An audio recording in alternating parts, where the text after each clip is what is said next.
రాజకీయం ఆ దేశాన్ని ఆకలి రాజ్యంగా మార్చింది. తిండి కోసం జనం ఆహాకారాలు, గతిలేని పరిస్థితుల్లో లూటీలు, పోలీసుల లాఠీ ప్రయోగాలు, తూటాల వర్షాలు, ఇలా తిండి కోసం పోరాటంలో ఎంతో మంది బలైపోతూ ఉన్నారు. వెనిజులాలో పరిస్థితి ఇప్పుడు దారుణంగా తయారైంది.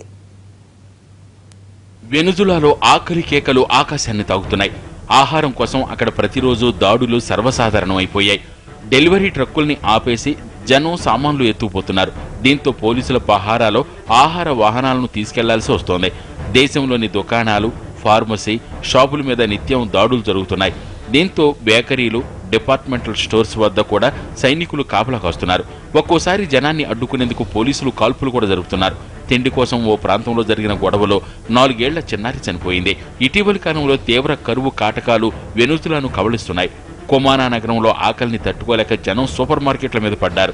కడుపు నింపుకునేందుకు షాపులపై విరుచుకుపడుతూ వస్తువులను తీసుకెళ్తున్నారు. ప్రపంచంలోనే అతిపెద్ద ఇంధన క్షేత్రాలున్న దేశంగా వెనుజులాకు గుర్తింపు ఉంది. కానీ ప్రస్తుతం అక్కడ ఆకలి రాజ్యం కనిపిస్తోంది. ఆహారం కోసం అల్లర్లు జరుగుతున్నాయి. గత 2 వారాల్లో తిండి కోసం సుమారు 50 చోట్ల గొడవలు జరిగాయి. పోలీసుల కాల్పుల్లో పదుల సంఖ్యలో ఇప్పటికే చనిపోయారు.